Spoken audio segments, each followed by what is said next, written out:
Welcome back, all my 40K fanatics out there. I'm DJ here with Tim's Nation, and today I want to talk to you guys about a topic that's just been kind of just in my head for the last couple of weeks, especially when talking to some people about army construction, army building. And a lot of this came to mind when a buddy of mine asked me, when playing Canoptic Court, what can I substitute Wraiths with? And my answer was, you really can't. Wraiths are the linchpin of the Canoptic Court and the backbone. And that got me thinking about other armies too, and how other armies function, how other detachments function. Even post-index, when we're starting to get to codexes and seeing some of these things and looking at some of these builds and some of these attachments and going, are we just playing index hammer out of codexes with more detachments? So I'm going to give you my thoughts on it. I get that it's not 100% there. I'm going to give you my thoughts on it and see what you guys think. As always, guys, if you haven't subscribed to the channel already, please do turn on the bell and get notified on all the content we bring here in the channel. Got that out of the way. So let's jump into that topic on hand. Are we just playing index hammer? So for those of you who don't know, indexes were what came out at the beginning of this edition, and they were also used previously in 8th edition. Might be wrong there, but 8th edition, when we switched over, yes, I believe it was, switched from 7th to 8th, and they completely turned the game on its head. They released the indexes. So when the indexes come out, and when indexes came out this edition, basically, for the most part, you look at them, and there's one or two units that are the winners, the big choices that end up getting overused in the detachments. Now, I will say that was more true for 8th edition than 10th edition.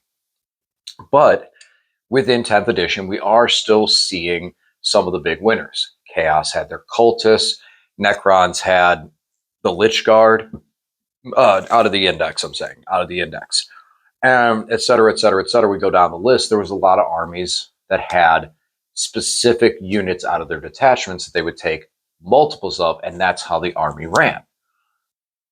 In 8th edition, once the codexes started coming out, we saw that go away, and it started to become more armies. Now, in 10th edition, we're seeing these codexes, and there's some things that I've noticed and some trends. And I wonder how much this is going to pertain true. So that's why I wanted to bring this video, kind of just pull my thoughts together. I'm guaranteed there's different schools of thoughts on this, but these are the ones that I've noticed. So when you look at some of the detachments, one I used was Canoptic Court. It really does center around having a lot of wraiths. I looked at the Orc Dread Mob or the Orc Bully Boys, both of which focus on having a high amount of one unit. Knobs or like Killick hands entirely.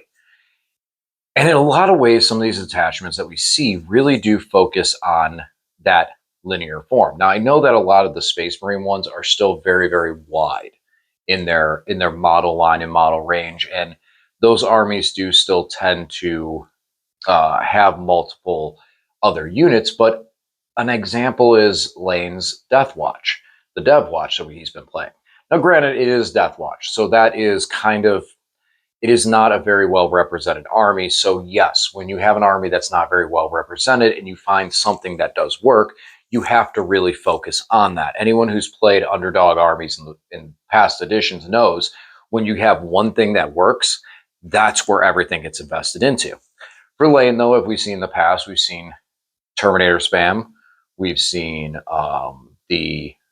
what's currently with the Stern Guard veteran, their spam. And we've seen many different other things where it is still focused around one centralized core unit. And I do see it with some of the Space Marine builds. We do see things like a single Centurion unit. Space Wolves, the T-Cavs are popular, which is kind of a staple of Space Wolves. But needless to say, we are still looking at a lot of armies, and initially, right off rip, there is a bulk purchase around a specific data sheet, even for these detachments. And I've been noticing this more and more as codexes come out. It seems like when you get into a detachment and there's a detachment that's competitive, there is still a data sheet that you get in bulk. So what does this mean for the game entirely? Well, there's a couple things. So in 8th edition, when this was a time frame where we were having bulk data sheets, it was very boring. When you played Tyranids, you spammed Gene Stealers. When you played Eldar, you played the Yanari and spammed a bunch of 5-man little piddly nothing units that could shoot across field, or warp spiders for days. But it was boring because every time you'd play those armies, every time you'd face them, you'd see the exact same thing. So is that what we're seeing now? I don't think so. Because even so, with these armies, for example, the orcs, you can't say, oh, okay, I want to play orcs. What should I pick up? Well, go pick up knobs. Well, I don't like knobs. Okay, go pick up cans. Okay, well, I don't like cans. Okay, well, then go pick up a whole horde of boys and you can play the horde of boys out of the Green Tide. Well, I don't want to play that. Well, at that point, if someone says that, you go, okay, well, I don't think you want to play orcs.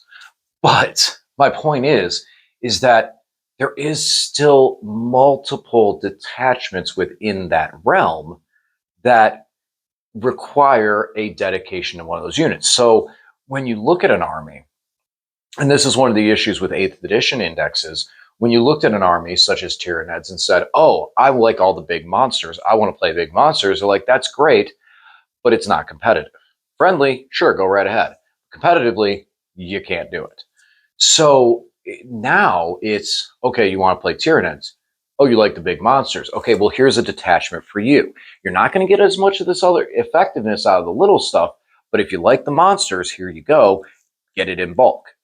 And the same I've noticed as well with orcs. For me, I've never really been a big fan of the orcs, but I've loved their mechs. I've loved their walkers. I love that whole thing of it.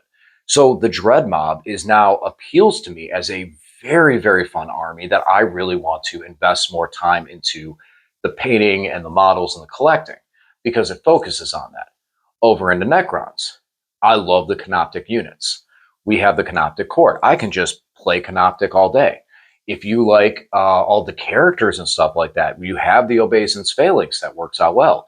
And then if you're into the reanimation, everything standing up, you still have that Awakened Dynasty that appears in there. And these armies do still have their bulk models that you need that you're probably going to end up purchasing for those detachments. So in that vacuum of it, for us as competitive players who've been for the game with a long time, this may be mildly tiresome, especially when you look into an army and go, okay, I've played, for example, with orcs. If you said you're someone who's played orcs for years, and you are not like my buddy Kevin, who's played Green Tide from day one, you go want to do this now. You have to start collecting all those and get all those models ready. Or if you want to play the Bully Boys, well, that's a lot of knobs to have, and knobs and mega armor that most people may not have in their collection. Some of the chaos attachments I've heard right now, there are some that are interestingly and competitive. Our buddy Josh has been recently hunting warp talons. Does he need a 10-man? No, he needs 30 of them. 30 of them. Does he have, he's played chaos for forever, but he doesn't have 30 warp talons in his collection? Shame on you, Josh, for not having 30 warp talons in your collection. How can you call yourself a chaos player? But that's my point. People that are dedicated to these armies don't have all this oversaturation. One of the things of AdMech that is made difficult there, the units that you need to be competitive, the price just skyrockets through the roof. And by the way, Josh, love you, just teasing. I don't expect anyone to have just 30 warp talons on their shelf. Except there was that one guy, I seen one massive army picture. He better have 30 warp talons in his collection. There was huge, like massive collection. But needless to say, a lot of us don't have those things in our collection. So we need to go out and get them, purchase them, convert them, et cetera, et cetera, et cetera. So it might be discouraging to some people who have been dedicated to a faction for a very long time that then go, okay, I don't just need to buy one unit. I have to buy 2 units, which could be 4 boxes, which could be $80 a box, which could be $160 a unit, which could be $320, all USD. I'm all going USD on this one. $320 for that unit just to get another 20 guys because you had 10 already. $320 to play that, $320 to play that competitively. Okay, so now some people say, okay, well, but that's the cost of being competitive. Don't play competitive then if that's something that concerns you. I get those statements and those comments that come through it. Many competitive games do have that cost tier. And as we see the codexes come out, yes, you hit that notion of get these models, but then those models are tending to stay at the top for longer. Maybe. What's going to happen if the warp talons get nerfed? Now that effort, all that extra money that has been spent in getting those, now they go onto the shelf. People have been saying that wraiths are going to get nerfed, or wraiths are going to go up in points. If it happens, it happens. I don't see that being too much, because they really are, like, again, the linchpin of the Canoptic Court. They're the thing that makes it function. They are the basic unit of the Canoptic Court. So, but it does put it a point of, like, when people don't have those things in their collection, it can be discouraging to have to then go and say, wow, I have this awesome army that I've played for many, many years.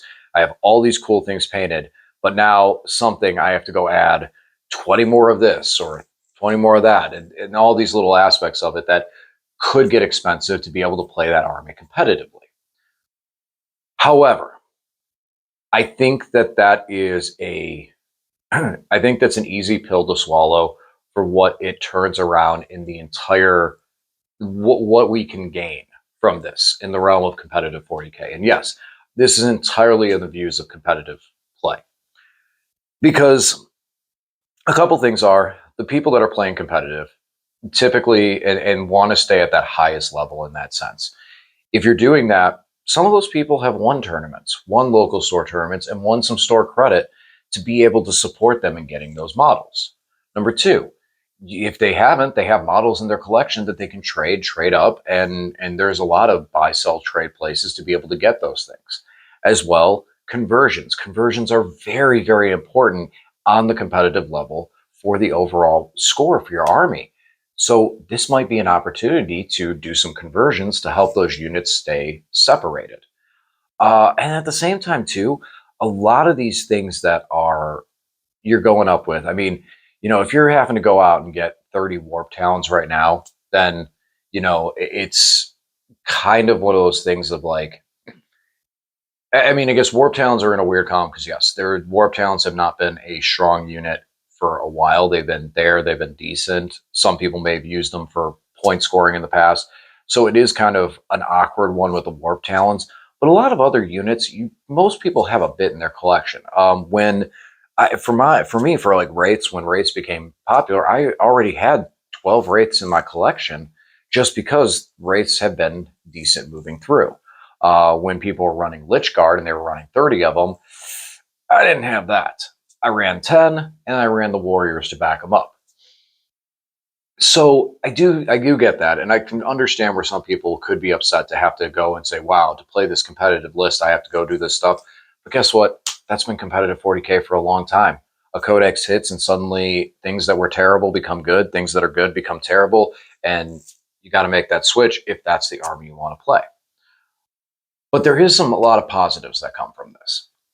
And one of the biggest positives that I can see from this is now this gives us kind of an open door to be able to get new players into the game. When new players come into the game, they see the models, they see the model lines, and they may find models that they really like. And when they find those models that they like and stuff, they may want to invest the time in actually painting their miniatures. I know I'm terrible, I shouldn't say anything, but investing the time in painting the miniatures, wouldn't you rather say, okay, well, you're going to need a bulk of these guys on the field, and that might compel that person to actually get the army done. Also, when someone walks into a game store, like, I know the one question asked me is like, oh, I'd like to get into 40K. What could I get? What should I get? And it's usually a hard direction to introduce a new player to. But if a player came up to me and said that same thing and said they wanted to play Necrons, I'd say, okay, well, which of these units do you like? And then based on the units they like, I can say, okay, so this is the kind of detachment you would want to build. So let's look at these units that you would purchase first. On top of that, that allows Games Workshop to be able to, in the future, and we kind of noticed this with the Tau Codex a little bit, be able to start packaging armies by detachment. Now, this could, and I hopefully won't, become a web store only thing, but it could be to a point where you package these armies all together, and then it's not the full army. It's not like everything you could need, but it at least gives you a starting grip to be able to start the game. And with a lot of players, when they come in right off the rip, if they're going to drop $300, $400 to start getting a basic army to get the game going, they want to be able to use everything they have. Current Games Workshop starter boxes, no offense, in a lot of ways, they kind of suck. They scatter around many different units. There's not a lot of synergy within the models that they put in there. And at the end of the day, a lot of it ends up on the shelf, or a lot of it ends up being, again, bulk purchases and other stuff.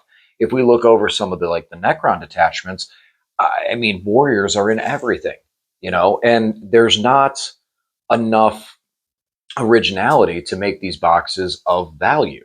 Now, if you go and start packaging them as detachments like they do with some of the Christmas boxes, that would really be something to compel new players to get in, because now instead of searching around and buying this box, buying this box, buying this box, oh wait, you only have two of this one? Okay, no, here's one big bulk box and slap a Codex in it. And now you have a true starter box for these armies to get people into the game. I know they've done a lot with the combat patrols, and the combat patrols that end up in the codexes to be able to get people started in the game. And I think that is actually an excellent way to start a lot of people into the game because of its affordability. But when you look at some of the combat patrols, they don't go much further than what they are initially. And they're not very good to build off of. Necron 1 specifically, you have a little bit of Canoptic, a little bit of Warriors. No matter what direction you go, something's going to end up on the shelf. But with these detachments, you definitely can focus more on those detachments with those purchases and make people feel like, even though they're investing a ton of money on models, which we all feel that, at least they know the models that they're getting are going on the table. And then over time, they can learn, after they've passed through an edition, they can see their models go to the shelf. But at that point, if you've been with the game from one edition into another, that's going to happen. That's going to happen. Every competitive game that has the realm of collectible does the same thing. Look at Magic the Gathering. I mean, you realize how many players have cards that are going for $100, $200, and then the cycles, and suddenly they're down to $5. So, and that's the realm of these competitive games that we play.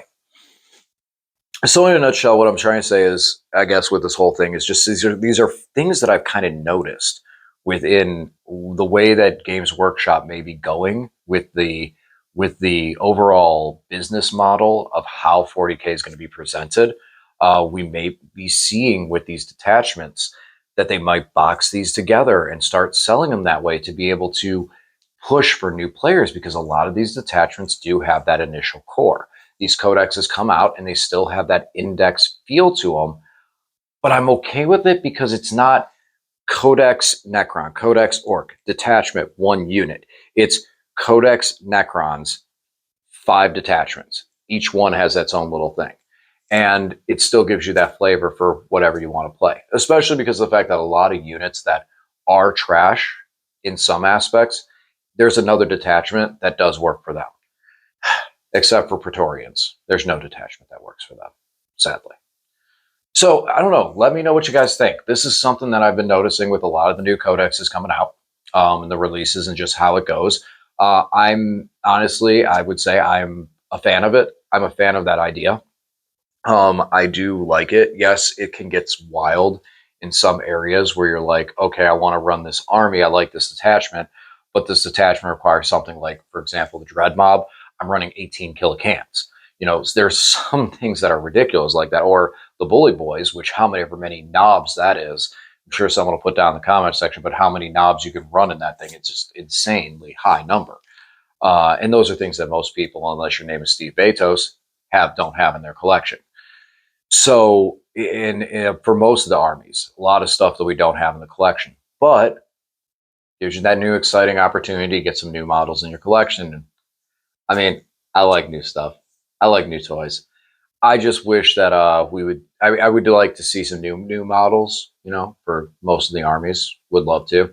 But I do feel like right now Games Workshop hasn't gone too crazy with the new models to allow us to kind of breathe and get focused under this new style of Warhammer. And I'm okay with it. I'm still pro 40K. I'm still pro 10th edition.